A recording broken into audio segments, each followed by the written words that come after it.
Mungkin langsung apa ya Bu Rahmania, tapi tidak slideshow ya. Silakan Ya, dok, ini kalau di layar saya sudah ya, slideshow.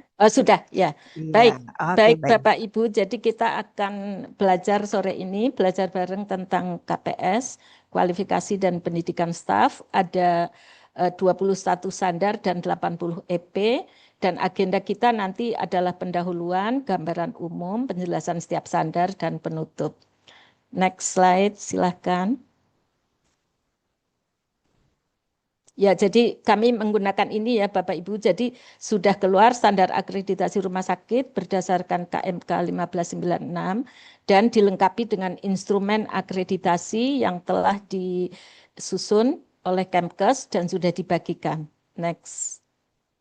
Saya mungkin harus agak cepat. Nah, Bapak Ibu, gambaran umum dari KPS bahwa rumah sakit Bapak Ibu semuanya membutuhkan staf yang memiliki keterampilan dan kualifikasi untuk memberikan asuhan kepada pasien ya, untuk memberikan pelayanan di seluruh bidang, di seluruh area rumah sakit.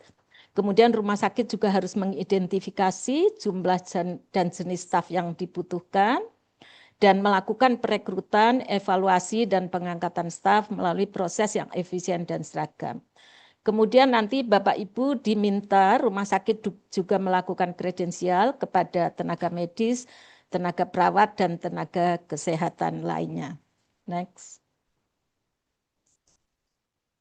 Nah, Bapak Ibu, rumah sakit juga wajib untuk menyelenggarakan orientasi rumah sakit, yaitu meliputi orientasi umum dan orientasi khusus. Kalau orientasi umum itu berada di tingkat rumah sakit, termasuk di dalamnya adalah materi PPI dan PMKP, serta yang saat ini diminta juga mitigation error di PKPO 7. Kemudian orientasi tentang tugas dan pekerjaan staf ini dilakukan oleh unit masing-masing, disebut orientasi khusus. Kemudian rumah sakit juga dalam rangka mengurangi risiko pajanan infeksi, mengurangi keselamatan dari seluruh staf, maka rumah sakit harus menyelenggarakan program kesehatan dan keselamatan kerja staf yang pada standar MFK3 ini harus diintegrasikan. Jadi program K3 rumah sakit harus diintegrasikan antara KPS 9 dengan MFK3. Mungkin tadi Dr. Andri juga sudah menjelaskan. Program K3 di rumah sakit bersifat dinamis, proaktif, dan mencakup hal-hal yang mempengaruhi kesehatan dan kesejahteraan staf. Next. Nah, Bapak Ibu, fokus utama KPS ada A sampai F ya. A sampai F ini yang A adalah perencanaan dan pengelolaan staf.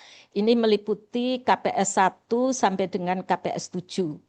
Kemudian pendidikan dan pelatihan staf ya. Jadi KPS 1 sampai dengan 7. Yang A perencanaan dan pengelolaan staf. Kemudian B, pendidikan dan pelatihan staf. Pendidikan dan pelatihan staf ini nanti ada di standar KPS 8 dan 8.1. Standar 8-nya adalah pendidikan dan pelatihan secara berkesinambungan dan pendidikan yang bersifat umum. Kemudian diminta Bapak Ibu membuat program diklat setiap tahun di rumah sakit dan untuk standar KPS 8.1 nanti fokusnya pada BHD dan BHL di rumah sakit. Kemudian kesehatan dan keselamatan kerja staf ada di standar KPS 9. Lalu pengaturan tentang tenaga medis, mulai dari kredensial, verifikasi, OPPE, dan sebagainya, ini di standar 10, 10.1, 11, 12, dan 13. Lalu poin E adalah tenaga keperawatan nanti yang ada di standar 14, 15, dan 16 dan tenaga kesehatan lainnya pada standar KPS 17, 18, dan 19. Next. Nah, ini adalah yang saya sampaikan tadi. Jadi perencanaan dan pengelolaan staf ada di KPS 1 sampai 7, pendidikan dan pelatihan KPS 8, kesehatan dan keselamatan kerja KPS 9, KPS 10 sampai 13 tentang tenaga medis. Kita ngapalinnya mudah sih Bapak Ibu, tenaga medis KPS 10 sampai 13, kemudian ganti baju kita cek tenaga keperawatan KPS 14 sampai 16, lalu ganti baju lagi menjadi tenaga kesehatan lain pada KPS 17 sampai 19. Next. Nah, kita akan masuk pada penjelasan masing-masing standar pada agenda nomor 3. Ini karena standarnya 19 ya, Bapak Ibu. Saya mohon izin agak cepat. Ya, next. Ya, jadi KPS 1, Bapak Ibu diminta rumah sakit membuat perencanaan dan penetapan persyaratan SDM yang dilakukan oleh K-Unit. Bapak Ibu harus melihat tadi TKRS 9 ya, karena KPS 1 ini erat kaitannya dengan TKRS 9. Pada TKRS 9 itu unit kan diminta membuat dokumen pedoman pelayanan unit, pedoman pengorganisasian unit, dan program unit tahun berjalan. Nah, pada pedoman pengorganisasian unit inilah para kepala unit membuat perencanaan dan penetapan persyaratan SDM atau persyaratan jabatan.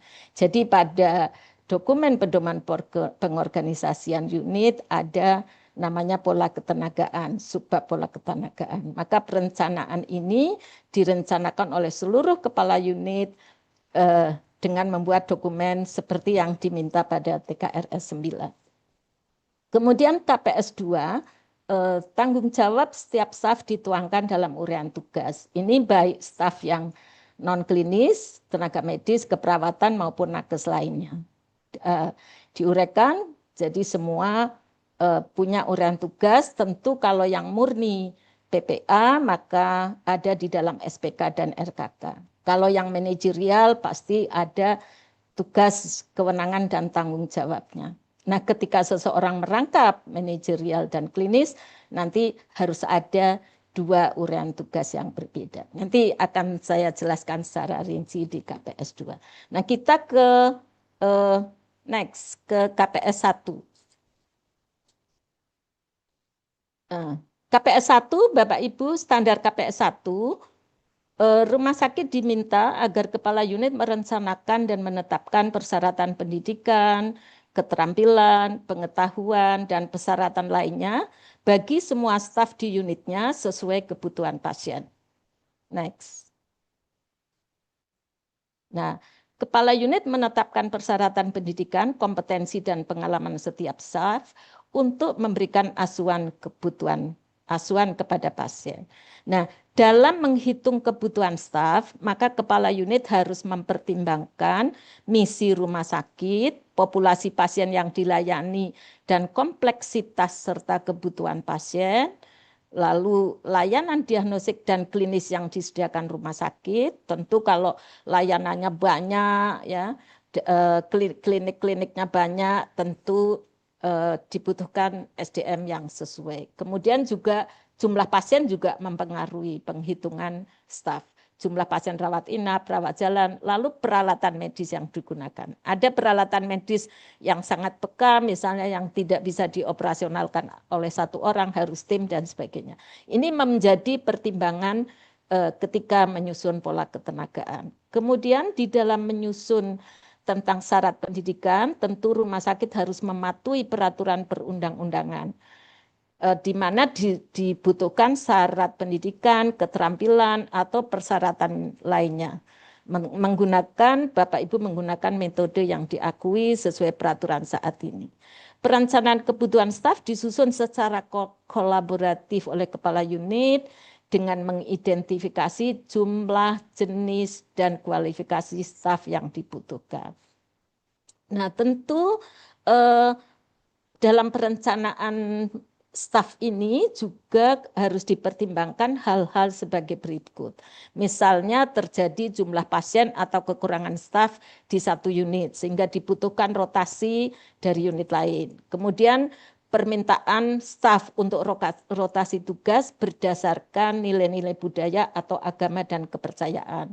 Lalu yang C, kepatuhan terhadap peraturan dan perundang-undangan, dan yang D, perencanaan staf dipantau secara berkala dan diperbaharui sesuai kebutuhan.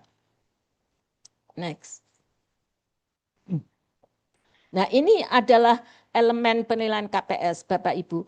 Bapak Ibu pada standar yang versi 1228 itu tidak ada kelengkapan bukti ya, yang kolom kanan kelengkapan bukti.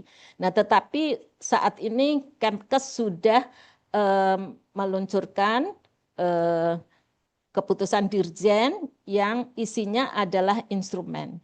Nah, instrumen ini gunanya adalah menyamakan persepsi antara rumah sakit dan surveyor, sehingga rumah sakit membuat ini, surveyor juga hanya boleh menilai berdasarkan dokumen-dokumen yang disebutkan di dalam instrumen Kemkes. Jadi kalau di sana minta R, artinya itu regulasi. Pada ini saya contohkan pada elemen KPS 1, Direktur menetapkan regulasi terkait kualifikasi pendidikan A sampai F tadi. A sampai F itu yang perencanaan pengelolaan, uraian tugas, ya, kemudian tadi sudah di pendidikan dan pelatihan, K3 dan sebagainya. Tadi ada A sampai F. Nah, ini diminta pedoman manajemen sumber daya manusia yang meliputi poin A sampai F pada gambaran umum. Jadi Bapak Ibu mohon seluruhnya saja di dalam mempelajari standar ini, Bapak Ibu tolong membaca gambaran umum dan maksud dan tujuan. Karena intens dari suatu standar itu ada pada gambaran umum dan maksud dan tujuan. Untuk menjawab kelengkapan bukti yang diminta, Bapak Ibu harus menguasai maksud dan tujuan dan gambaran umumnya. Nah, kemudian EPB itu diminta dua macam. Jadi kalau hanya R, nilainya hanya 10 dan 0 ya, Bapak Ibu. Tetapi EP2 ini ada R, regulasi dan dokumen bukti, nilainya bisa 10, 5, dan 0. Yang regulasi pertama, yang B, ini ada dua dokumen yang diminta. Yang pertama berupa regulasi, penetapan persyaratan pendidikan, kompetensi dan pengalaman staf. Ini sesuai TKRS 9 tadi pada pedoman pengorganisasian unit. Lalu bukti perencanaan SDM di unit yang dilaksanakan secara kolaboratif meliputi persyaratan pendidikan, kompetensi. Jadi proses membuat penetapan. Kemudian ini adalah buktinya sesuai dengan perencanaan. Next. Saya mungkin elemen bukti ini secara cepat ya karena ada 21 tanda. EPC adalah bukti perencanaan SDM sesuai poin A sampai E. A sampai ini adalah uraian tugas ya, ketika bukti perencanaan SDM sesuai poin A sampai E. Oke.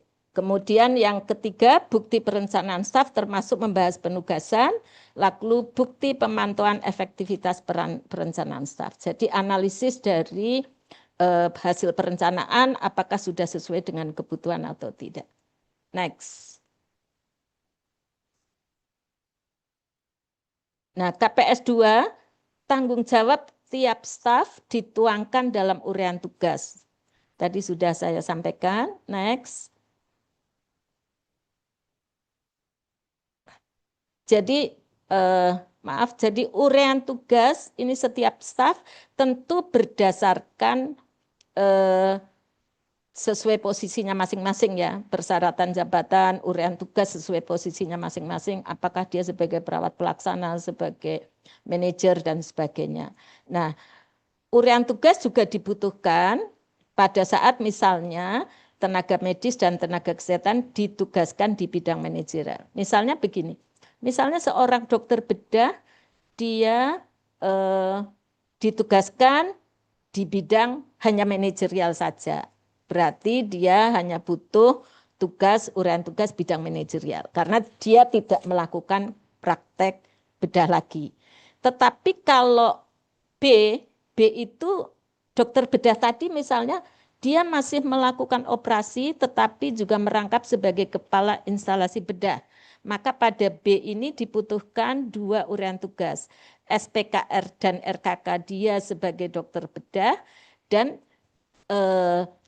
surat tugas penetapan sebagai kepala instalasi bedah dengan tugas-tugas manajerial yang diuraikan. Nah, kemudian yang C ini tenaga medis dan tenaga kesehatan yang sedang mengikuti pendidikan dan bekerja di bawah supervisi juga harus dibuatkan urean tugasnya. Lalu yang terakhir tenaga medis dan tenaga kesehatan yang diizinkan untuk memberikan pelayanan sementara di rumah sakit. Misalnya begini, ada dokter spesialis misalnya gigi mulut yang kalau praktek membawa perawat sendiri dari luar. Nah, perawat ini sudah dikredensial dan diberi izin untuk melaksanakan tugas. Maka dia harus punya SPK RKK di rumah sakit itu. Seperti itu. Next. Nah, ini adalah bukti-bukti yang diminta, bukti urean tugas staf, pasti ada di SK-nya, kemudian bukti urean tugas bagi tenaga medis yang diidentifikasi tadi A sampai D, Bapak Ibu beri contoh satu-satu, siapa yang murni klinis, siapa yang tugas rangkap manajerial, siapa yang sedang dalam pendidikan, dan siapa yang bertugas sementara di rumah sakit. Nah, itu kalau ada disiapkan semua A sampai D. Next. Standar KPS 3, rumah sakit menyusun dan menerapkan proses rekrutmen, evaluasi, dan pengangkatan staf, serta prosedur-prosedur terkait lainnya. Jadi ini kita membahas rekrutmen. Next. Jadi rumah sakit menetapkan proses yang terpusat, efisien, dan terkoordinasi agar terlaksana proses yang seragam mencakup rekrutmen staf sesuai kebutuhan rumah sakit, evaluasi kompetensi kandidat calon staf, dan pengangkatan staf baru. Jadi ini fungsi biasa ya Bapak Ibu pada manajemen SDM kan pasti ada rekrutmen, evaluasi kompetensi kandidatnya, misalnya seleksi administrasi, psikotesnya, wawancara, hasil tes kesehatan dan sebagainya, kemampuan akademik dan sebagainya itu sudah biasa dilakukan rumah sakit, sampai proses pengangkatan staf baru. Kepala unit berpartisipasi merekomendasikan jumlah dan kualifikasi staf, serta jabatan non-klinis yang dibutuhkan untuk memberikan pelayanan pada pasien, pendidikan dan penelitian, ataupun tanggung jawab unit lainnya. Karena kan ada rumah sakit yang sebagai lahan pendidikan, ada penelitian dan sebagainya. Nah, untuk KPS 3 ini rumah sakit menetapkan regulasi, penetapan proses rekrutmen, evaluasi kompetensi kandidat calon staf, dan mekanisme. Ini diatur. Bapak Ibu tadi di KPS 1 itu kan buminya regulasi itu meliputi A sampai F ya pada penetapan manajemen SDM rumah sakit. Nah, berarti RR yang ada di bawahnya ini sebetulnya digabung pada pedoman manajemen SDM itu. Bapak Ibu jangan menjawab setiap EP lalu dibuatkan R berupa SOP-SOP ya. Kalau untuk KPS ini kan tidak cocok ya. Standar prosedur operasional. Jadi satu saja pada KPS 1 EPA di mana di sana diminta regulasi meliputi A sampai F. Jadi meliputi seluruh bab dari KPS 3 itu tercantum di regulasi pedoman manajemen, kecuali misalnya nanti tentang kredensial dokter ya, tentang 10 KPS 10 sampai 13 itu bisa dimuat dalam medical staff bylaws. Kemudian EPB bukti penerapan proses rekrutmen tadi ya, proses rekrutmen yang meliputi A, B, C dalam maksud dan tujuan. Yang rekrut staf, kemudian evaluasi dan pengangkatan staf baru. Next.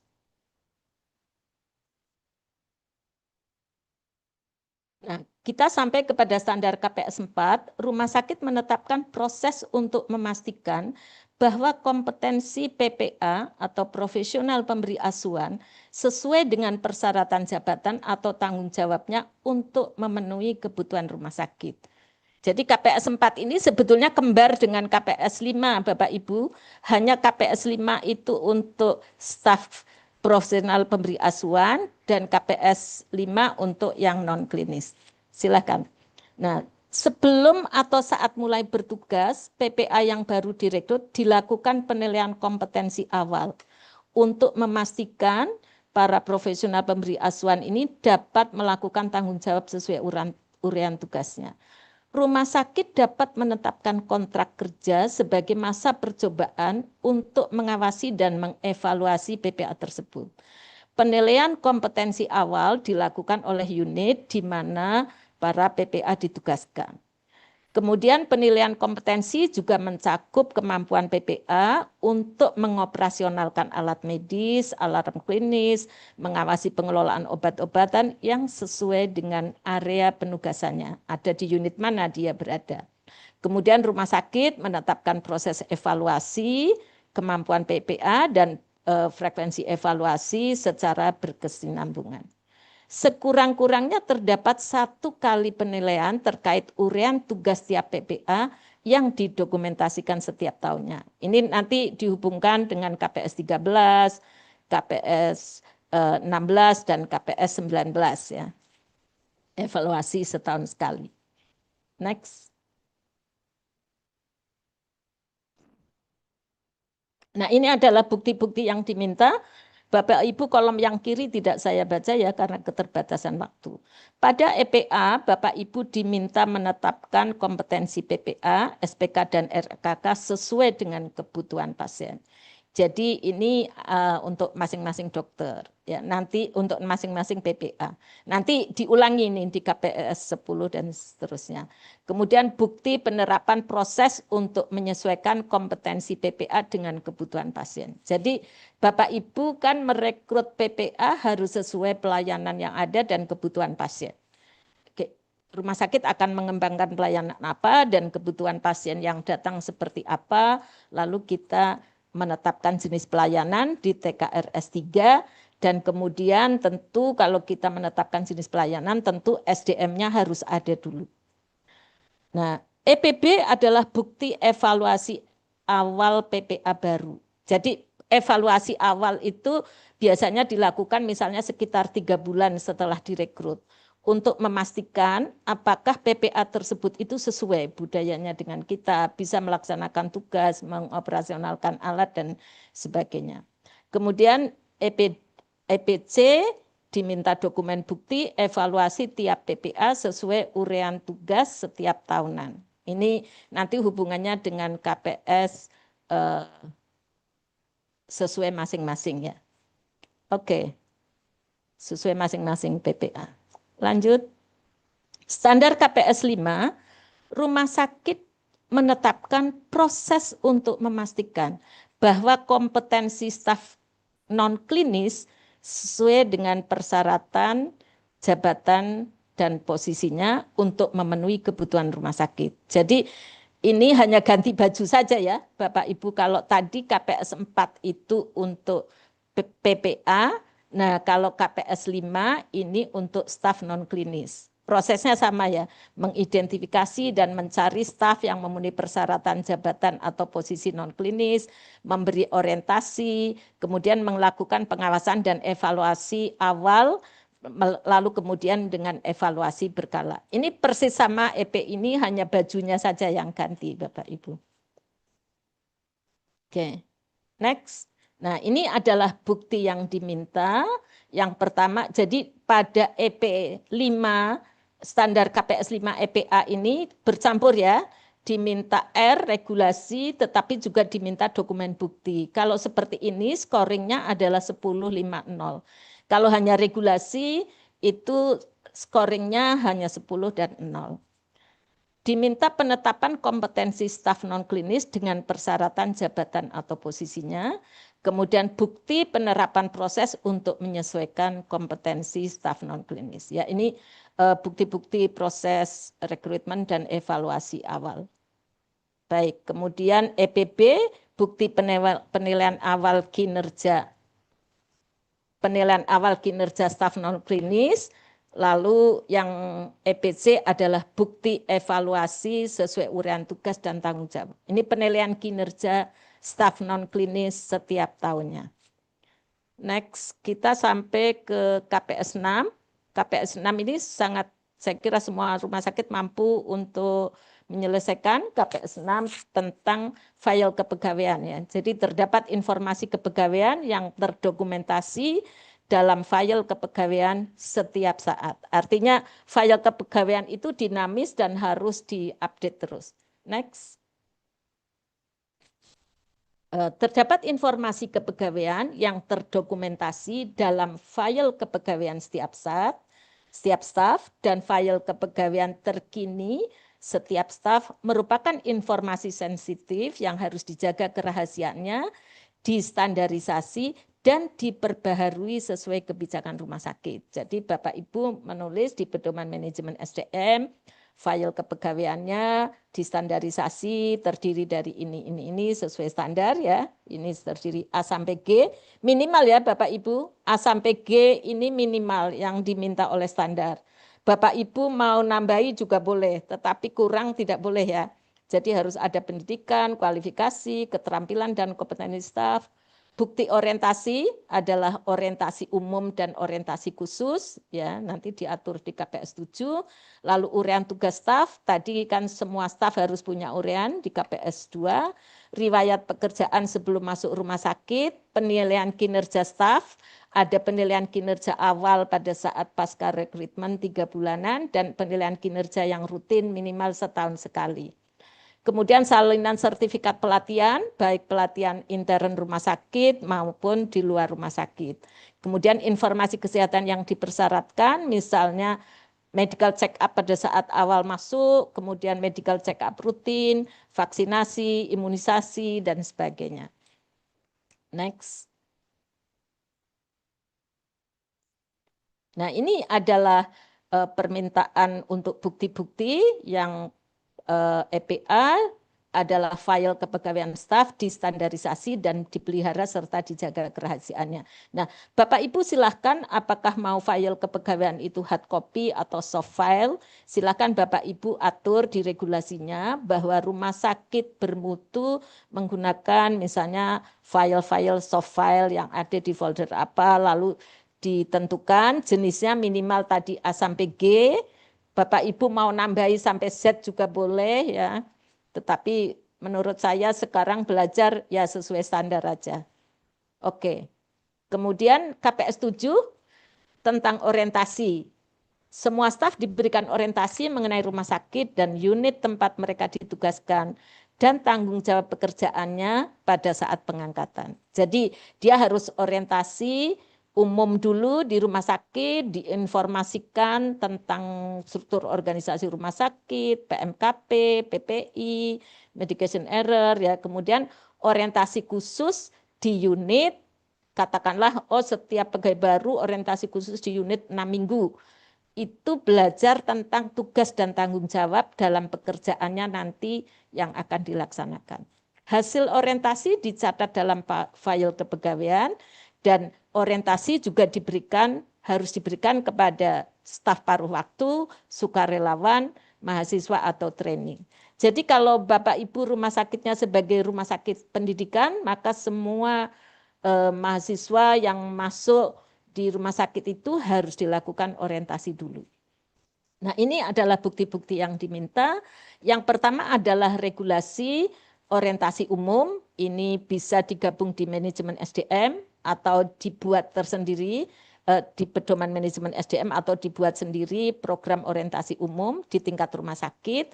Kemudian orientasi khusus bagi masing-masing staf unit itu dimasukkan di dalam pedoman pengorganisasian unit. Karena orientasi khusus ini pasti beda-beda antara farmasi, UGD, rawat inap pasti berbeda. Sehingga ada di dokumen sesuai TKRS 9 ya, di dokumen unit. Kalau orientasi umumnya di tingkat, itu regulasi tingkat rumah sakit. Kemudian EPB, bukti orientasi umum dan orientasi khusus untuk tenaga medis dan tenaga kesehatan yang baru. Next. Bukti orientasi umum dan khusus untuk staf non-klinis baru. Lalu yang terakhir, bukti orientasi umum dan khusus untuk tenaga kontrak, paruh waktu, mahasiswa atau trainee, termasuk bila ada sukarelawan di rumah sakit. Lanjut. Bapak Ibu KPS 8 tiap staf diberikan pendidikan dan pelatihan yang berkelanjutan untuk mendukung atau meningkatkan keterampilan dan pengetahuannya. Nah, pendidikan next. Jadi rumah sakit mengumpulkan data berbagai sumber dalam penyusunan program diklat tahunan. Kalau Bapak Ibu mau resurvei tahun 2026, berarti Bapak Ibu harus punya dokumen program diklat tahun 2020. Nah, ketika mengkaji untuk menentukan kebutuhan pendidikan staf, Bapak Ibu harus mencakup data-data ini ya. Ini namanya kan nanti dokumen training need assessment ya. Kebutuhan apa saja, kebutuhan diklat apa saja yang akan diberikan kepada staf. Data-data yang kita kumpulkan misalnya hasil kegiatan PMKP. Misalnya indikator mutu prioritas rumah sakit yang masih tercapai masih sangat rendah, berarti itu diprioritaskan untuk dilakukan pendidikan dan pelatihan. Lalu hasil analisis laporan IKP, misalnya IKP-nya tinggi, terjadi sentinel, terjadi KTD berkali-kali, berarti itu prioritas untuk diklat. Lalu hasil survei budaya keselamatan pasien. Hasil survei budaya keselamatan pasien ini bisa dianalisa per jenis tenaga. Misalnya, pada dokter, apakah budaya keselamatan pasiennya sudah bagus? Pada perawat, pada tenaga lainnya, pada cleaning service dan sebagainya, maka itu bisa untuk menentukan program diklatnya. Kemudian hasil survei budaya keselamatan pasien ini juga bisa dianalisis per instalasi atau unit. Unit-unit mana yang masih lemah budaya keselamatan pasiennya, itu yang kita prioritaskan untuk menjadi sasaran pelatihan. Kemudian juga pertimbangan lain adalah hasil pemantauan program MFK, misalnya tentang disaster plan ya, tentang pencegahan kebakaran belum bisa, simulasi evakuasi dari lantai 7 masih belum handal dan sebagainya. Nah, itu perlu dilatih. Lalu yang E adalah pengenalan teknologi termasuk penambahan peralatan medis baru. Tentu Bapak Ibu ketika mau mengembangkan pelayanan baru, membeli peralatan baru, pasti harus menyiapkan SDM-nya dulu yang terlatih dengan peralatan baru tersebut. Next. Nah, kemudian juga kalau ada prosedur klinis baru, ya, ada prosedur klinis baru, misalnya metode operasi dirubah dari begini menjadi begini dan sebagainya, tentu perlu latihan dari timnya. Lalu rencana untuk menyediakan layanan baru dan kebutuhan atau usulan diklat dari setiap unit. Setiap unit berhak ya misalnya unit saya ICU, rasio perbandingan perawat dengan tempat tidur masih sekian, berarti tahun ini saya mengusulkan berapa perawat mahir ICU dan sebagainya.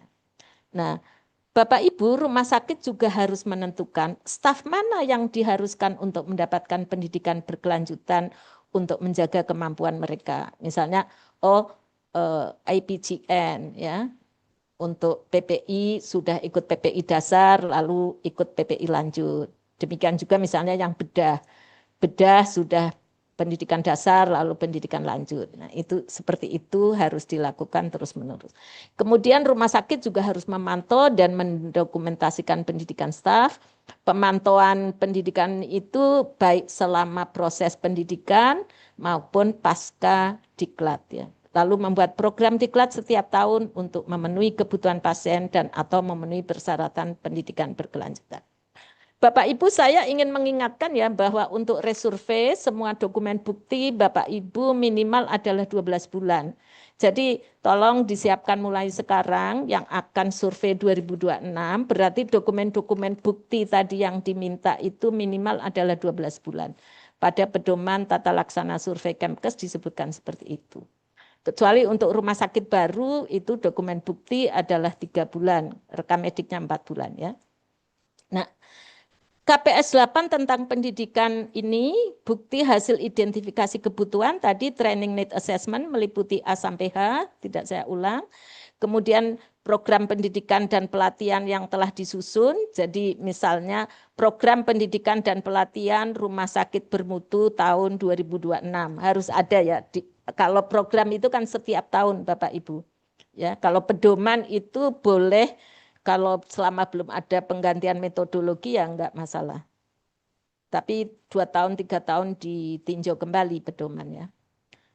Oke, kemudian bukti pendidikan dan pelatihan berkelanjutan diberikan kepada staf rumah sakit, baik pendidikan internal maupun pendidikan keluar atau eksternal. Ya. Lalu bukti rumah sakit telah menyediakan waktu, anggaran, sarana, dan prasarana. Ya ini kan anggaran bisa pada rencana bisnis dan anggaran rumah sakit, RBA-nya, kemudian sarana prasarana, ruangan untuk diklat, ya, pengeras suara, alat peraga, dan sebagainya, Bapak Ibu bisa kumpulkan itu untuk bukti-bukti. Next. Standar KPS 8.1 tentang BHD dan BHL.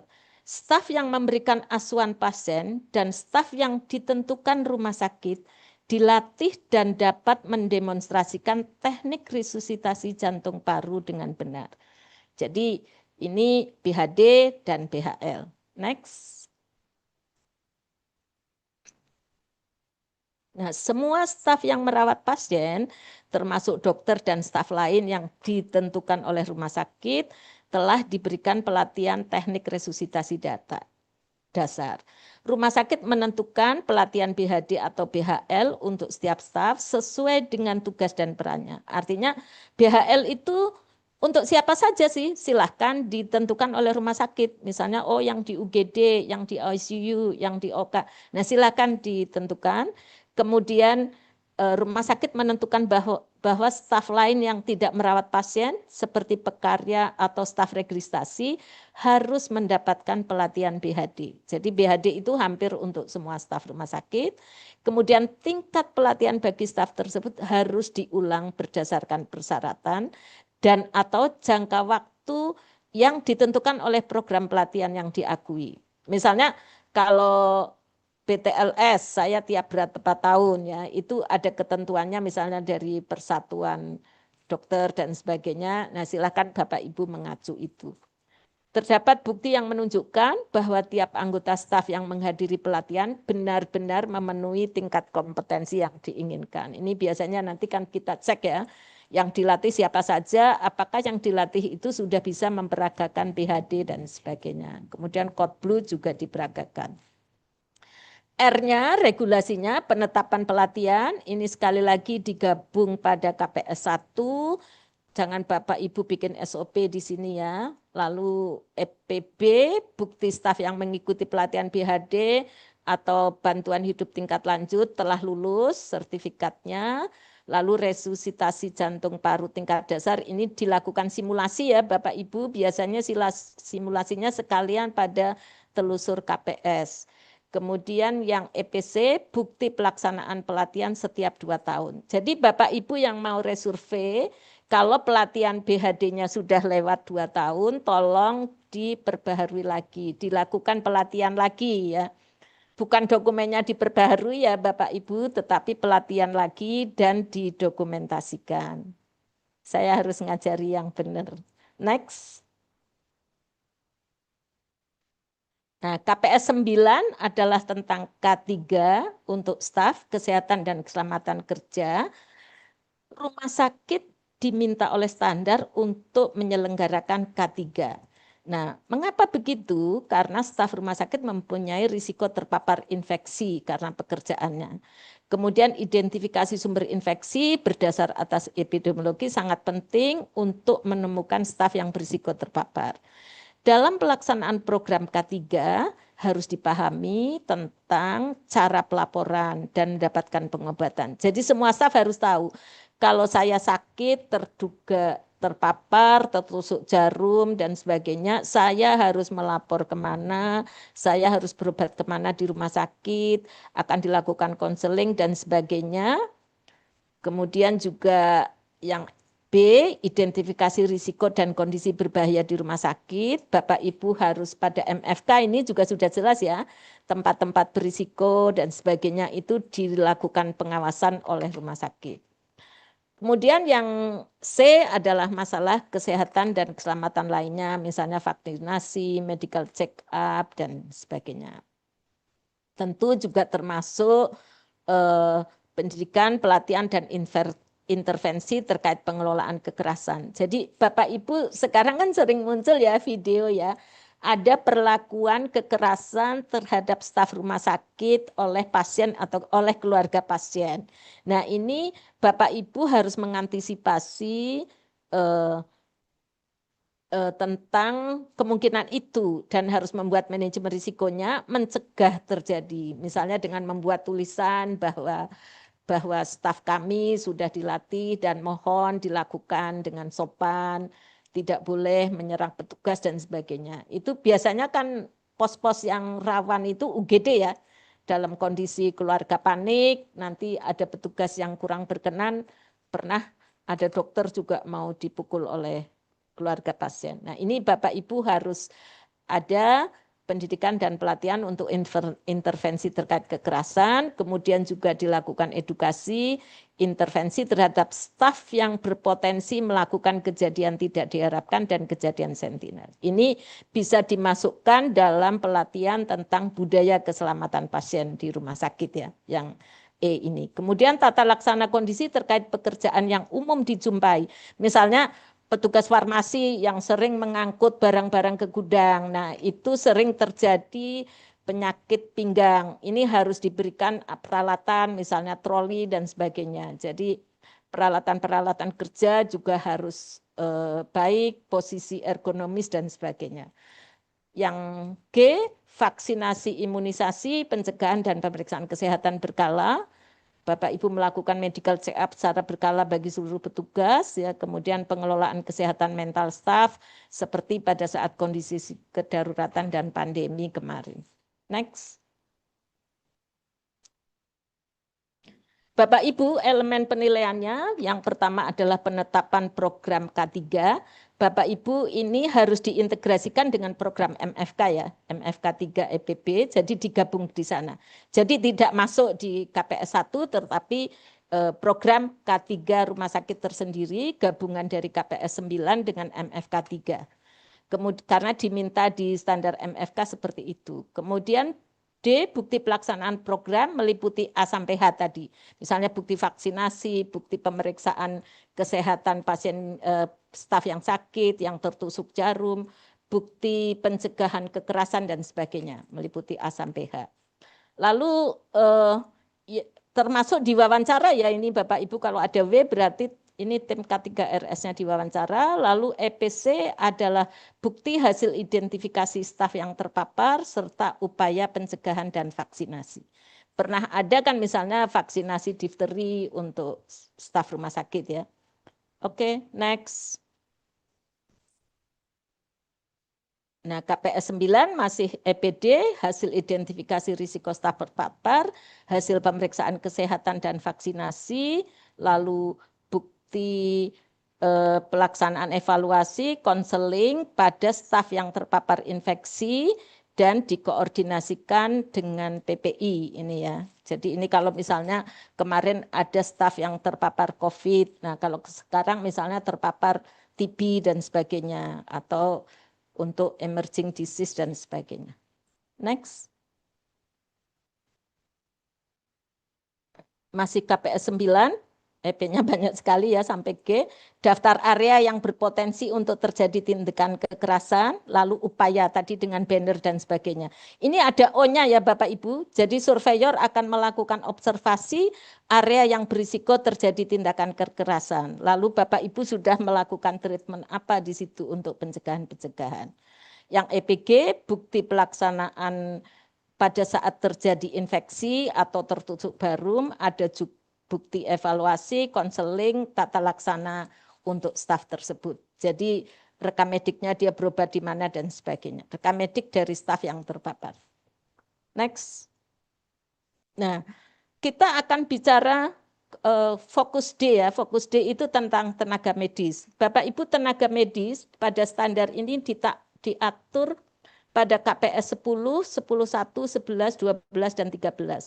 Pada dasarnya nanti sampai KPS 19 itu mirip ini Bapak Ibu. Jadi yang pertama adalah proses kredensial ya. Nanti setelah dokter, giliran perawat, ganti baju perawat, lalu ganti baju nakes lainnya. Kita KPS 10 sampai 19 nanti isinya itu. mulainya adalah proses kredensial yang seragam dan transparan bagi tenaga medis ya. Jadi proses evaluasi dokumen-dokumennya dia, melakukan wawancara, ya dari mulai dokumen pendidikan, pengalaman, kursus, fellow dan sebagainya, itu kemudian diwawancara, mungkin di psikotes dan sebagainya, itu adalah proses kredensial. Nah, kemudian di 10.1 ini adalah verifikasi. Verifikasi itu dilakukan pada sumber utama. Jadi katakanlah ketika itu ijazah, Bapak Ibu harus melakukan dari sumber utama dari Dikti. Kalau ijazah itu bisa pakai webnya Dikti. Kemudian kalau misalnya dia kursus, misalnya kursus endoskopi di FKUI, berarti Bapak Ibu verifikasi ke FKUI. Misalnya fellow di luar negeri, berarti Bapak Ibu lewat email verifikasi. Jadi semua dokumen pengalaman, kursus, sertifikat dan ijazah terutama STR, SIP itu semua diverifikasi dari sumber yang utama. Nah, kemudian setelah diverifikasi nanti adalah pemberian kewenangan klinis dalam bentuk SPK dan RKK. Ini yang murni klinis ya Bapak Ibu yang kita bicarakan. Artinya medis yang memang bertugas khusus dia punya SPK RKK. Nah, setelah punya SPK RKK di KPS 11 tentu kita akan melakukan penilaian kinerja dokter di KPS 12. Nah, khusus untuk penilaian kinerja dokter ini disebut OPPE, Ongoing Professional Practices Evaluation atau evaluasi praktek profesional berkelanjutan yang diminta setahun sekali dengan 3 komponen variabel utama yaitu perilaku, pengembangan profesi dan kinerja klinis ya. Nanti terserah rumah sakit, masing-masing variabel ini mau dibagi menjadi beberapa subvariabel itu terserah. Minimal 12 bulan sekali, jadi kalau Bapak Ibu mau melakukan 6 bulan juga nggak apa-apa, tetapi paling lama setiap 12 bulan sekali dilakukan OPPE. Nah, kemudian KPS 13 adalah mengatur tentang rekredensial, artinya dikredensial kembali paling sedikit setiap 3 tahun berdasarkan OPPE. Nanti ada juga EP tentang kredensial tambahan ya di dalam 10-13 ini. Nah, kita ke standar KPS 10, rumah sakit menyelenggarakan proses kredensial yang seragam dan transparan bagi tenaga medis yang diberi izin memberikan asuhan pasien secara mandiri. Kemudian standar KPS 10.1 rumah sakit melaksanakan verifikasi terkini terhadap pendidikan, registrasi STR, SIP, pengalaman dan lainnya dalam proses kredensialing tenaga medis. Next. Nah, Bapak Ibu, saya kira ini nanti dibaca sendiri ya. Ini hanya definisi-definisi kredensial, tenaga medis, verifikasi, rekredensial yang 3 tahun sekali. Next, saya percepat ya, ini bisa dibaca sendiri. Kemudian pengangkatan penugasan merupakan proses peninjauan kredensial awal pelamar. Ya, kemudian kalau penugasan kembali, peninjauan dokumen, ini perpanjangan izin, tidak dikenai. Ini untuk rekredensial ya Bapak Ibu. Tidak ada teguran dari misalnya majelis kedokteran dan sebagainya, majelis etik kedokteran dan sebagainya. Berisi dokumen yang cukup untuk pencarian kewenangan juga berdasarkan OPPE-nya. Kemudian jangan lupa masih mampu secara fisik dan mental untuk memberikan perawatan dan tata laksana. Misalnya begini, kalau misalnya seorang obsin yang sudah tidak mampu untuk operasi, maka mungkin rincian kewenangannya dirubah menjadi antenatal care dan sebagainya. Bapak Ibu harus melihat kemampuan fisik juga ya dan mental dalam rekredensial.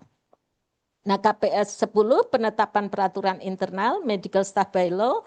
Bapak Ibu, medical staff bylaw itu digabung dengan corporate bylaw menjadi hospital bylaws yang tadi mungkin sudah dijelaskan oleh Bu Anum. Dan untuk medical staff bylaw ini masih menggunakan PMK 755. Jadi di sana Bapak Ibu mengatur tentang proses penerimaan dokter, kredensial, penilaian kinerja, dan rekredensial. Jadi khusus untuk ini gabungannya adalah dengan hospital bylaws pada TKRS 1. Kemudian bukti pelaksanaan proses kredensial, dokumen-dokumennya, file kredensialnya dan sebagainya, rapat-rapatnya dan sebagainya dari komite medik, ya karena ini medis tentu komite medik, subkomite kredensial dengan mungkin wadir Yanmed dan sebagainya. Kemudian ini dilakukan wawancara subkomite kredensial komite medik dan staf medis. Next, halaman berikutnya. Bukti proses kredensial, ini Bapak Ibu harus simpan di file yang khusus, bisa soft file atau hard file, lalu perjanjian kerja klinis tenaga medis sesuai dengan regulasi rumah sakit. Ini kontraknya ya, kontrak klinisnya. Jadi selain SPK RKK juga ada kontrak klinis antara direktur dengan tenaga medis. Next.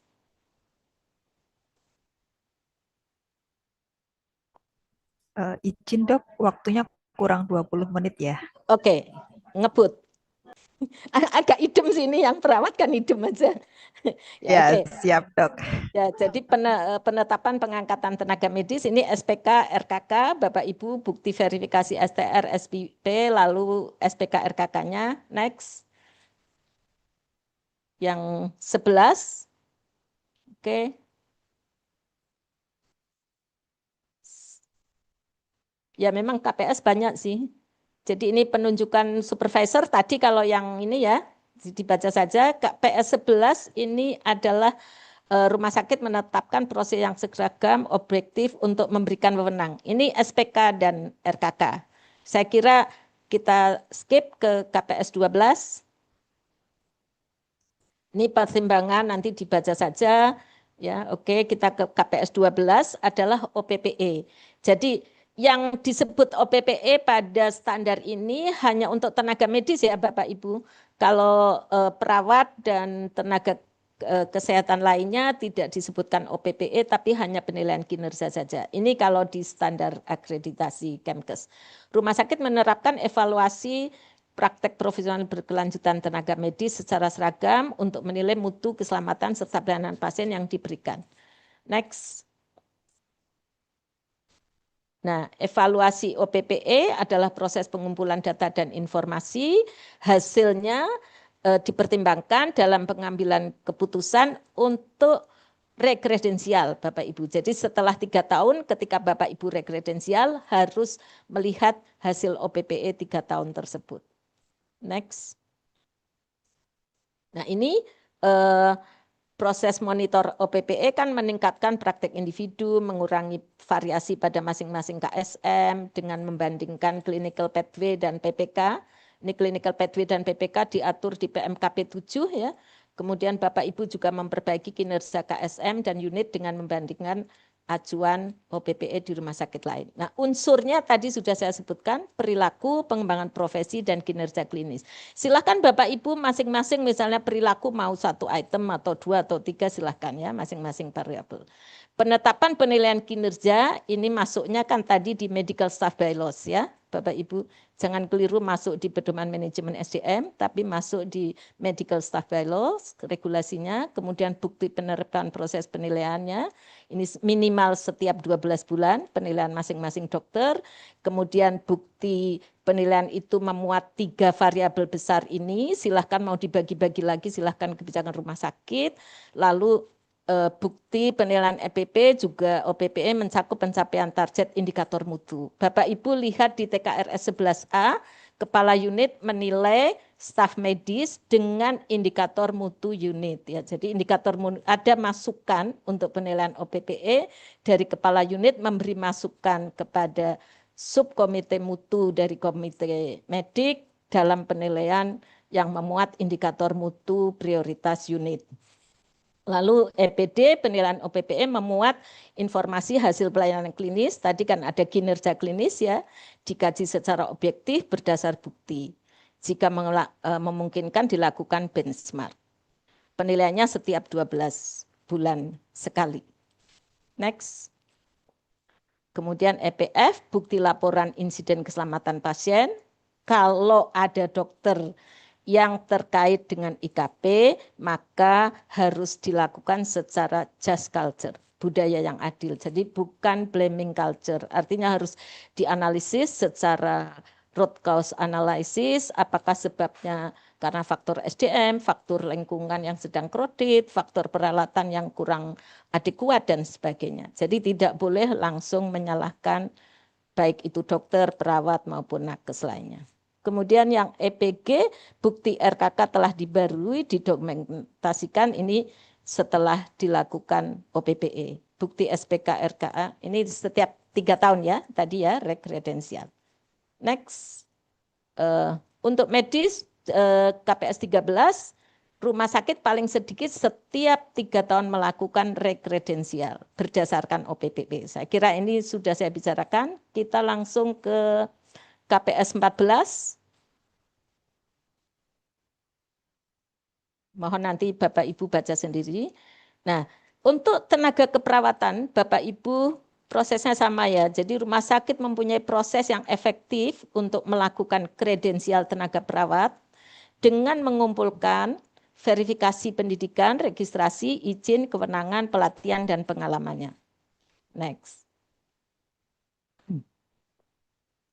Nah ini, rumah sakit memastikan bahwa kita harus mempunyai perawat yang kompeten sesuai dengan misi, sumber daya, dan kebutuhan pasien.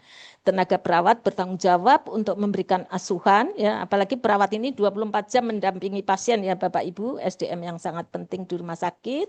Setiap perawat kompeten untuk memberikan asuhan keperawatan, baik mandiri, kolaborasi, delegasi, dan sebagainya. Nah, ini juga harus mempertimbangkan ya, harus memahami tentang peraturan perundangan, bagaimana melakukan kredensial terhadap semua bukti, pendidikan, pelatihan, pengalaman. Next. Kemudian yang D, melakukan kredensial ini bukti pendidikan, bukti kompetensi, ya sama seperti dokter ya Bapak Ibu persis, hanya ini ganti baju perawat. Kemudian rumah sakit perlu melakukan setiap upaya untuk memverifikasi, sama ya. Jadi kita harus memverifikasi semua bukti-bukti dokumen pendidikan, pelatihan, pengalaman, ya STR, SIP dari perawat. Jadi KPS 14 ini sama dengan KPS 10, hanya ganti baju saja. Yang 10 itu dokter, yang 14 ini perawat. Penetapan proses kredensial perawat, nah terserah Bapak Ibu, aturannya apakah mau dibuat panduan kredensial perawat sendiri atau bagaimana rumah sakit mengatur. Silahkan aja, tidak boleh, tidak ada harus begini atau harus begitu. Penerapan proses kredensial, kemudian bukti berkas kredensial, sama ya, bukti verifikasi, bukti kredensial ada di file kepegawaian, lalu bukti berkas kredensial lengkap sebelum penugasan. Jadi kredensialnya harus selesai dulu, baru diterbitkan SPK RKK. Rumah sakit melakukan identifikasi tanggung jawab pekerjaan dan memberikan penugasan klinis. Ini SPK RKK untuk perawat, ya. Hasil kredensial perawat berupa rincian kewenangan klinis menjadi landasan untuk membuat surat penugasan klinis kepada tenaga perawat. Jadi perawat si A boleh apa saja, dengan perawat B tentu akan beda rincian kewenangan klinisnya. Ini adalah bukti SPK dan RKK berdasarkan hasil kredensial. Next. KPS 16 sama ya, penilaian kinerja tenaga perawat. Jadi penilaian kinerja tenaga perawat termasuk perannya dalam kegiatan PMKP dan program manajemen risiko rumah sakit. Ini nanti di nakes lainnya juga sama seperti ini bunyinya. Lanjut. Nah, perawat harus berperan secara proaktif dalam program PMKP dan manajemen risiko. Rumah sakit melakukan penilaian kinerja tenaga perawat secara periodik menggunakan format dan metode sesuai ketentuan yang ditetapkan oleh rumah sakit. Jadi pada perawat maupun nakes lainnya itu tidak ada OPPE ya Bapak Ibu. Ada rumah sakit yang untuk perawat juga membuat OPPE. Tetapi di sini sebetulnya di standar Kemkes tidak diatur. Ya, jadi terserah rumah sakit mau mengatur penilaian kinerja seperti apa. Tetapi pada dasarnya pada prinsip manajemen SDM, orang itu dinilai kinerjanya dari urean tugasnya. Jadi kalau saya akan menilai perawat ya lihat rincian kewenangan klinisnya dia apa RKK-nya. Nah, itu yang kita nilai kan, karena setiap perawat akan beda-beda. Unitnya beda, perawatnya akan beda. Hasil kajian tindakan yang diambil dan setiap dampak atas tanggung jawab pekerjaan didokumentasikan dalam file kredensial perawat tersebut atau file lainnya. Jadi penilaian kinerja setahun sekali itu harus ada buktinya. Kalau Bapak Ibu resurvei berarti minimal 2 ya, misalnya resurvei tahun 2026. Berarti ada tahun 2025 ada dan akhir tahun 2024 penilaian kinerja perawatnya juga ada.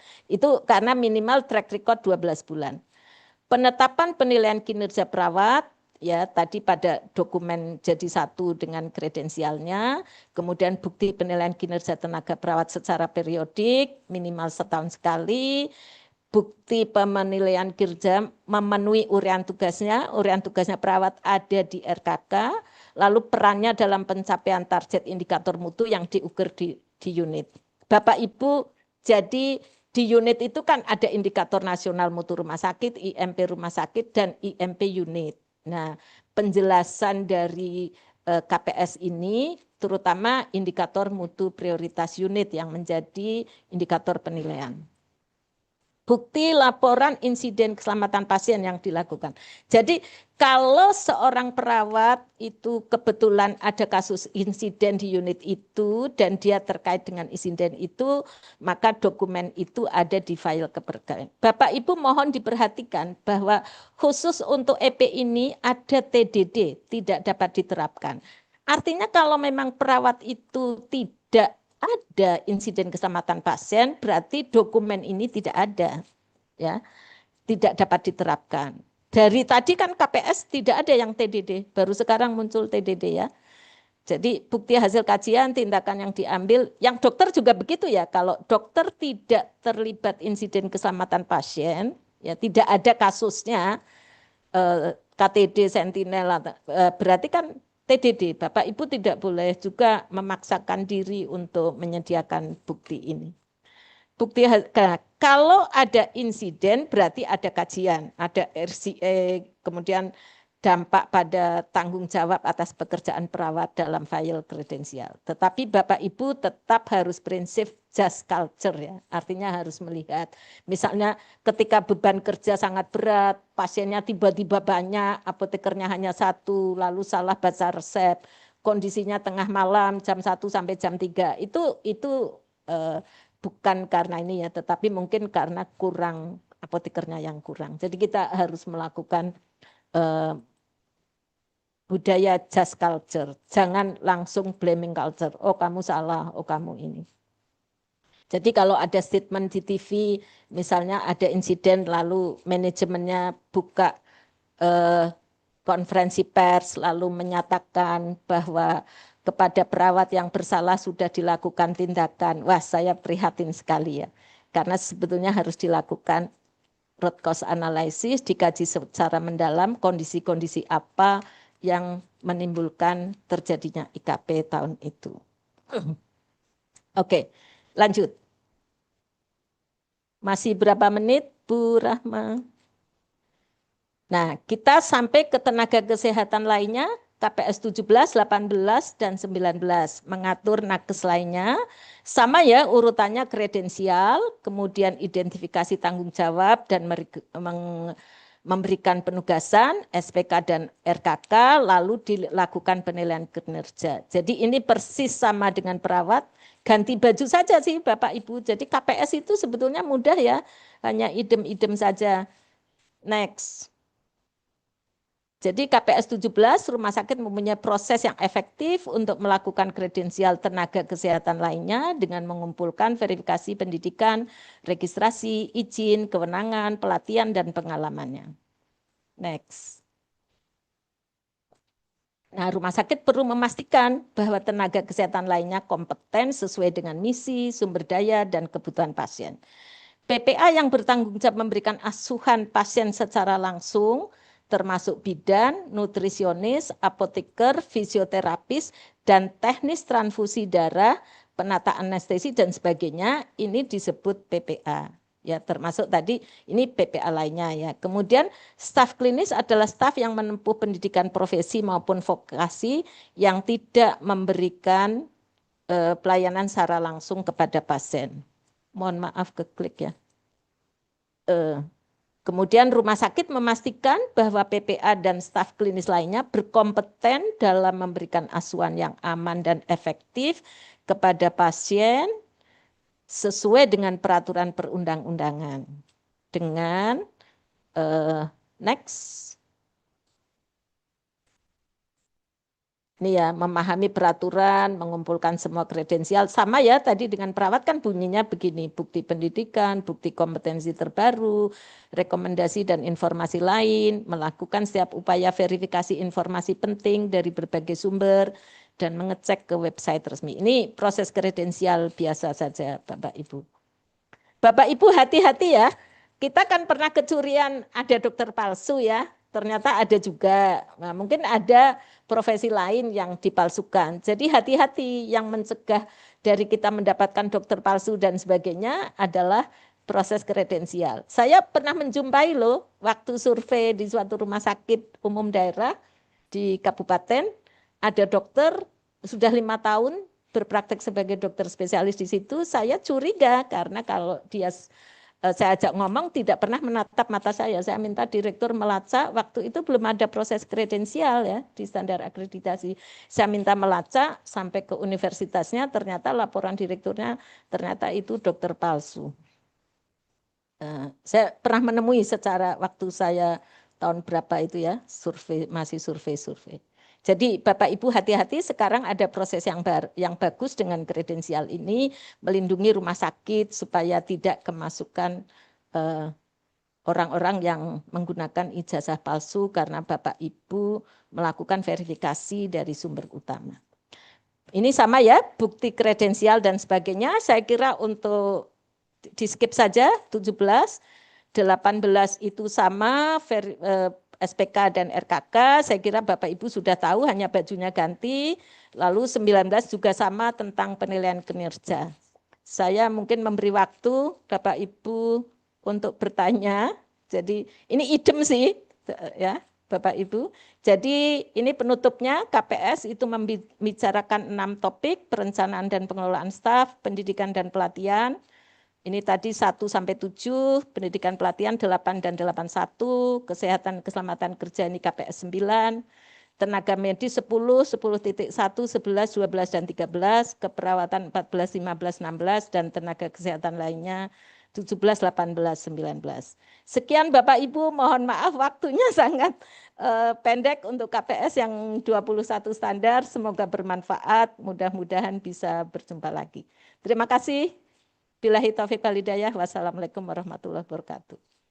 Waalaikumsalam warahmatullahi wabarakatuh. Terima kasih Dokter Isi untuk penyampaiannya luar biasa lengkap ya Dok ya. Ada 21 standar terkait KPS. Baik Dok, ini kita langsung lanjut ke sesi tanya jawab. Ternyata ada 4 yang raise hand ya Dok ya. Banyak sekali kita Ya. juga banyak juga yang mengajukan pertanyaan.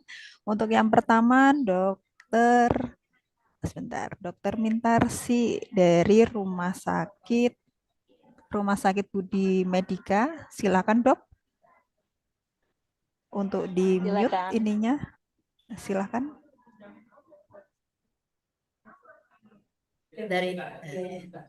Baik, izin selamat sore, Bu. Selamat sore. Dari Rumah Sakit Budi Medika Bandar Lampung. Izin bertanya, yang pertama tentang Komite Keperawatan dan Komite Kesehatan Tenaga lainnya. Tadi kami lihat bahwasanya bidan itu masuk di Komite Tenaga Kesehatan lainnya. Mohon izin Ibu, sesuai dengan regulasi di PMK nomor 40 tahun 2013 tentang Komite Keperawatan di pasal 3, di sana disampaikan bahwa tenaga keperawatan itu adalah perawat dan bidan. Mohon maaf Ibu, mohon bimbingannya apakah ada perubahan atau bagaimana. Dan juga di PMK nomor 47 tahun 2017 tentang jenjang karir keperawatan pun bidan jenjang karirnya masuk di dalam komite keperawatan. Jadi ya mohon maaf Ibu, mohon petunjuknya. Jadi kami bingung masuk ke komite keperawatan atau di kesehatan lainnya. Lalu itu yang pertama Ibu, ada satu pertanyaan lagi tentang tenaga kerja outsourcing. Jadi untuk tenaga kerja outsourcing itu perlu dilakukan orientasi atau tidak ya Bu? Karena mengingat tenaga outsourcing itu bukan tenaga dari rumah sakit kita. Jadi apakah dari dan bagaimana untuk penilaiannya dari kita atau dari perusahaan asal? Seperti itu Ibu, izin. Terima kasih. Ya, jadi saya jawab yang nomor 2 dulu ya, Dokter Mintarsi. Jadi untuk tenaga outsourcing, kemudian sukarelawan mungkin yang akan membantu rumah sakit, termasuk tadi peserta didik, itu memang harus dilakukan orientasi.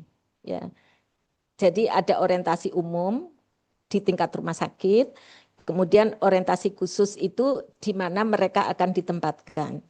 Ya, itu orientasi khusus. Jadi orientasi di KPS 7 itu ada 2, orientasi umum dan orientasi khusus. Nah, outsourcing ini penilaian kinerjanya di outsourcingnya. Tetapi sesuai TKRS 6, kontrak misalnya cleaning service ya misalnya. Ini tenaga outsourcing cleaning service misalnya ya. Kontrak outsourcing itu kan kontrak manajerial. Nah, berarti di dalam kontraknya rumah sakit itu tadi di TKRS 6 kan pasti sudah dibahas juga oleh Dokter Hanum ya. Harus ada indikator mutunya kan. Nah, masalah penilaian kerjanya mereka, tetapi indikator mutu misalnya untuk outsourcing cleaning service, saya akan menilai misalnya rumah sakit 24 jam selalu kinclong. Kinclong itu bersih sekali ya misalnya. Kemudian jumlah tenaga cleaning service-nya sekian. Nah, itu dimasukkan di indikator mutu kontrak. Tetapi penilaian kinerjanya kan dari mereka. Tetapi kalau Bapak Ibu mengontrak perawat misalnya, perawat tadi ada yang part-timer ya, dikontrak oleh rumah sakit. Berarti kan harus ada, karena staf klinis kan harus ada kredensial. Ya, tetap harus ada SPK/RKK, penugasannya jam sekian sampai jam sekian, mendampingi siapa. Nah, itu tetap harus ada penilaian kinerjanya. Dokter kontrak juga harus ada penilaian kinerjanya. Ya. Nah, kemudian yang masalah bidan tadi, ini kan memang masih ada beberapa hal yang belum nyambung antara beberapa peraturan ya. Kalau peraturan-peraturan yang baru kan memang sudah tidak masuk di keperawatan, ya, tetapi yang lama kan masih. Ya, nanti itu kan by proses ya, Kemkes pasti juga bertahap. Seperti misalnya di TKRS 8, itu kan masih diminta ada 3 komite, ada komite medik, komite keperawatan, dan komite nakes lainnya. Nah, kalau kita lihat Undang-Undang 17 kan kriterianya sudah beda ya. Jadi Bapak Ibu sepanjang itu menyangkut akreditasi, Bapak Ibu ikuti saja standar akreditasi. Ya. Kalau saya sih begitu, sesuai EP. Nah, sekarang kan yang diminta apa sudah jelas. Semua LIPA, 6 LIPA itu harus sesuai dengan instrumennya Kemkes. Jadi bukti-buktinya LIPA tidak boleh, dulu kan menulis sendiri, sekarang kan buktinya ini sudah ditetapkan oleh Kemkes. Buktinya ini loh ABCD. Bapak Ibu sekarang lebih enak karena survei penilaian dengan siapapun lipanya itu harus berdasarkan instrumen Kemkes. Surveyor tidak boleh meminta lebih dan tidak boleh kurang. Karena kan Kemkes juga melakukan binwas ya. Pasca survei itu kan ada kunjungan Kemkes ke rumah sakit untuk ngecek apakah surveyor itu benar dalam melakukan penilaian. Dan itu juga ada punishment-nya. Kalau surveyor tidak benar kan bisa ada teguran dan sebagainya. Jadi menurut saya instrumen ini, buku instrumen ini memudahkan surveyor dan memudahkan rumah sakit. Jadi Bapak Ibu menyiapkannya ABCD-nya itu sudah jelas. Dan untuk semua LIPA sama, mau ujian dengan siapapun, ya buktinya itu. Ya, tidak boleh kita berbeda. Dan tidak boleh minta lebih dalam lagi, drilling down. Nah, itu sudah tidak boleh ya, subjektif. Ya apa yang ada. Jadi Bapak Ibu sediakanlah tepat, akurat, sesuai apa yang di instrumen. Kalau saya sih tidak akan lebih dari itu. Karena itu pun sudah banyak loh untuk upload ke sistem aplikasinya LIPA mungkin butuh waktu sebulan bukti-bukti itu. Ya.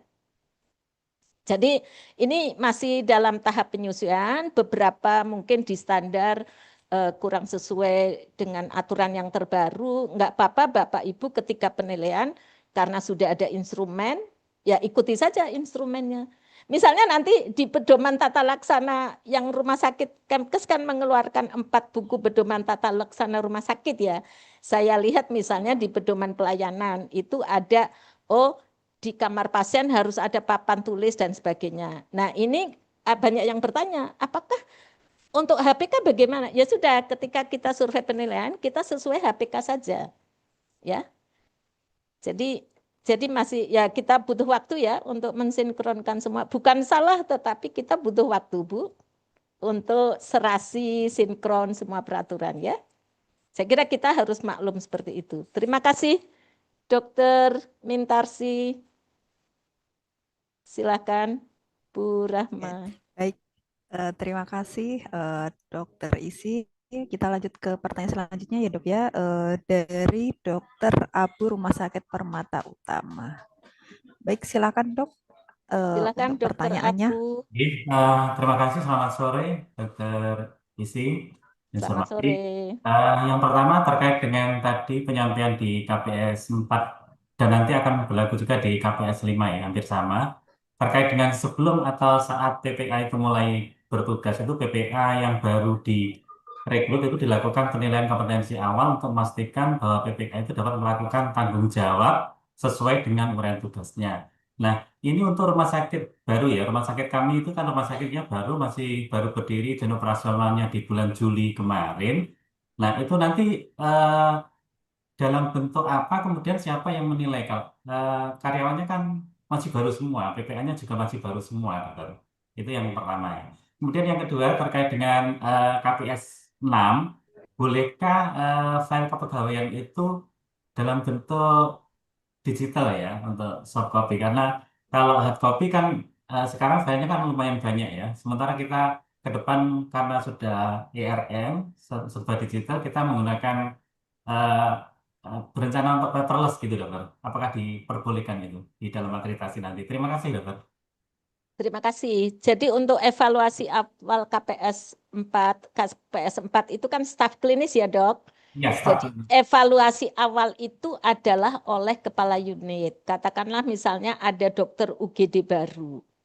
Dia on the job training. Rumah sakit menentukan misalnya on the job trainingnya 1 bulan. Nah berarti setelah 1 bulan kepala UGD akan menilai dokter UGD itu apakah sesuai dia keterampilannya, perilakunya, budaya keselamatannya dan sebagainya. Nah silahkan kalau menilai dokter kan tadi 3 ya, perilaku, kemudian pengembangan profesi, dan yang satunya kan kinerja klinis. Bisa mirip seperti itu, Dok. Ya. Nah, kemudian yang perawat kan klinis, bisa minta bantuan kepala unit didampingi komite. Misalnya kalau dokter subkomite mutu, komite medis, kalau perawat subkomite keperawatan, kalau nakes lainnya komite nakes lainnya. Karena di TKRS 8 kan harus ada itu komite-komite itu, 3 komite itu harus ada supaya Bapak Ibu TKRS 8-nya itu dapat 10. Walaupun di Undang-Undang 17 itu kan hanya bunyinya tenaga medis dan tenaga kesehatan. Tetapi untuk memenuhi standar jangan sampai Bapak Ibu ada EP yang nilainya kurang 10, berarti itu dipenuhi saja yang permintaan standar. Nah, pada KPS 5 kan sama, hanya ini kan untuk staf non klinis.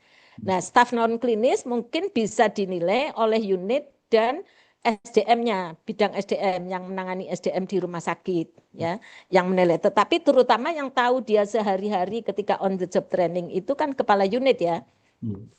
Jadi bisa kepala unit.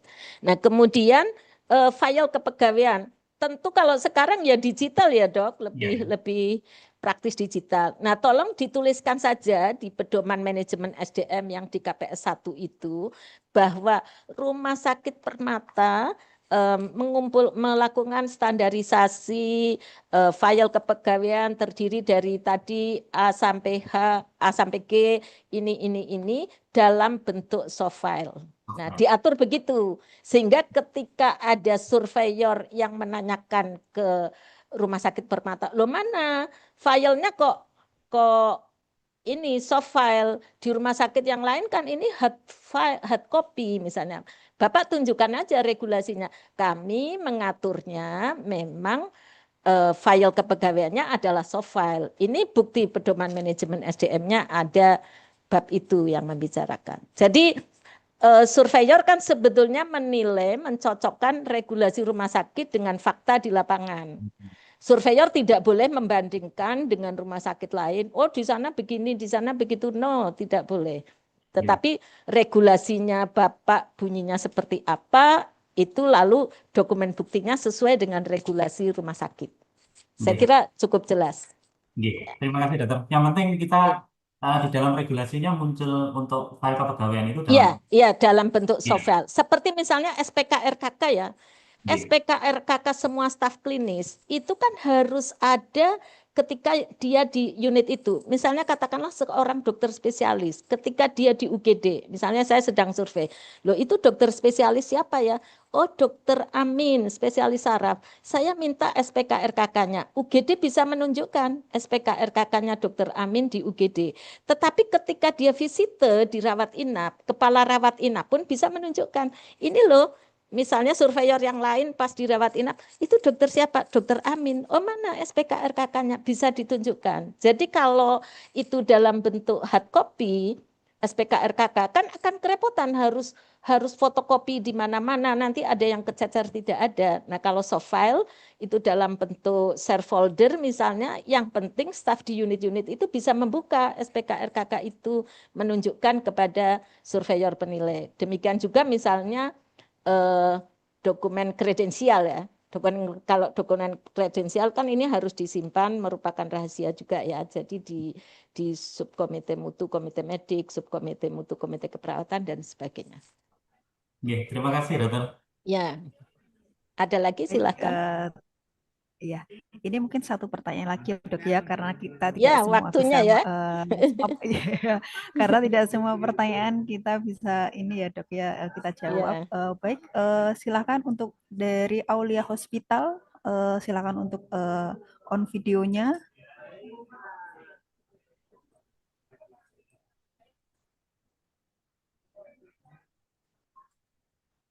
Oke, terima kasih atas kesempatannya Ibu. Silakan. Ya, perkenalkan saya Tina dari Aulia Hospital Pekanbaru Riau, Bu. Ya, Ya, baik. izin mau Tina. bertanya, Dokter Isi. Yang pertama, saya mau menanyakan tentang verifikasi ijazah, STR, SIP, pengalaman, sama sertifikat kewenangan tambahan fellowship yang tadi kita bahas dalam kredensial, itu dilakukan dalam proses saat penerimaan rekrutmen karyawan atau itu di dalam proses setelahnya, Dok? Pertanyaan yang pertamanya itu. Kemudian untuk kredensial, proses kredensial itu masuk di dalam proses rekrutmen atau dia terpisah dalam proses rekrutmen seyogyanya. Nah, yang selanjutnya, yang ketiga itu saya mau bertanya tentang apakah seluruh kategori IKP itu dibuatin RCA-nya, dokter? 3 pertanyaan aja. Terima kasih, dokter. Ya, terima kasih Bu Tina dari Aulia Hospital. Jadi yang pertama adalah tentang kredensial dan rekrutmen ya. Jadi rekrutmen itu di KPS 4 dan 5, yang untuk staf klinis itu KPS 4. Itu sebetulnya ya ini sih 11-12 dengan kredensial. Artinya rekrutmen itu kan melakukan evaluasi apakah seseorang itu sampai diterima kan, sampai pengangkatan kan, ABC-nya itu kan. Jadi proses kredensial itu sebetulnya kan bagian dari rekrutmen. Jadi ketika katakanlah Bapak Ibu memverifikasi ijazah, kemudian belum jelas ijazahnya. Nah ini kan belum diberi SPK-RKK kan. Nah itu nanti yang diatur yang misalnya 90 hari harus diselesaikan dan sebagainya, lalu dia belum diberi kewenangan tetapi supervisi dan sebagainya. Nah nanti dibaca detail di maksud dan tujuan itu sebetulnya ada penjelasan-penjelasannya, tetapi saya tidak sempat menyampaikan karena waktu yang terbatas. Kalau mau lengkap KPS itu seharian sih, detail dan diskusi itu seharian karena 21 standar ya. Nah, kemudian tadi tentang IKP. IKP mana yang dilakukan RCA? Itu kan ada di PMKP tentang IKP kan dibahas di bab PMKP standar 8 dan 9. Ketika itu hanya katakanlah KNC, KPCS ya, kemudian KTD yang grade-nya derajatnya tidak berat ya, green atau hijau atau biru, itu dilakukan analisis sederhana. Analisis sederhana itu formulirnya sudah ada di formulir laporan keselamatan pasiennya KNKP. Kan ada 2 formulir itu ya. Nah, analisis sederhana itu cukup dilakukan oleh kepala unit, tidak sampai kepada komite mutu. Jadi ketika itu KNC, KPCS, ya, kemudian KTD ringan, itu tindak lanjutnya juga oleh kepala unit saja. Nah, yang dilakukan RCA adalah ketika KTD kuning merah atau sentinel. Atau pada PMKP 9, data-data meliputi A sampai H di PMKP 9. A sampai H itu misalnya terjadi diskrepansi sedasi, anestesi, kemudian ada bilirubinemi dan sebagainya. Ada beberapa itu, sampai transfusi darah, medication error yang berat dan sebagainya, itu harus dilakukan RCA, baik simple RCA maupun RCA yang secara lengkap. Nah, memang kalau mau ngajari RCA ya butuh waktu sehari sih, Bu Aulia. Jadi ikutannya PMKP itu banyak ya, misalnya kalau saya mau ngajari survei budaya keselamatan pasien sampai analisisnya, sampai kita garap bareng-bareng template-nya itu seharian, manajemen risiko seharian, nanti insiden keselamatan pasien dengan manajemen risiko dengan RCA dan FMEA itu seharian. Banyak yang harus dilakukan, disiapkan oleh rumah sakit, dan memang harus banyak pelatihan-pelatihannya supaya kita mampu menjawab dengan tepat dan akurat seluruh standar ini. Saya kira itu. Bu Rahma, masih sempat ada pertanyaan? Bu Aulia, Bu Tina sudah jelas ya, Bu Tina? Oh, masih ada ini ya, feedback ya, sebentar. Oh. Mungkin cepat saja ya Bu ya, Baik, karena mengingat waktu terbatas. Oke. Baik, terima kasih dokter. Untuk ini yang tadi kan masih yang kredensial tadi dok terkait verifikasi. Berarti kalau misalnya dalam masa verifikasi kita itu kan 90 hari. Kalau misalnya dia belum terverifikasi dalam masa 90 hari, artinya dia belum bisa kita berikan kewenangan RKK dan SPK-nya. Dengan supervisi ya Bu, di standar itu dengan supervisi ya. Sampai verifikasinya selesai, diberi waktu ya. Nanti dibaca kembali ya. Oke, baik. Ada jelas kok di standar, di maksud dan tujuan. Ya. Terima kasih dokter. Ya. Oke, terima kasih dari Aulia Hospital. Baik, terima kasih untuk materi pertama di sesi siang hari ini, dan mari kita ucapkan terima kasih banyak kepada Dr. Isi untuk penyampaian materi yang luar biasa lengkap ya Dok ya, 21 standar KPS yang disingkat dalam waktu 1,5 jam ya Dok ya. Jadi mungkin kurang kurang optimal ya. Kurang optimal gitu. Jadi mungkin bisa baca-baca lagi untuk Bapak Ibu. Materi kami sudah upload di link ya. Terima kasih kami ucapkan kepada Dr. Isi Mularsi. Silahkan bisa ini ya kasih reaction applause dari Zoom. Terima kasih ya, Dok. Terima kasih Bu Rahmania.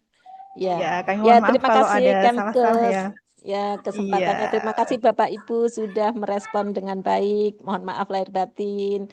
Billahi taufiq wal hidayah. Wassalamualaikum warahmatullahi wabarakatuh. Saya mohon izin untuk silahkan. ya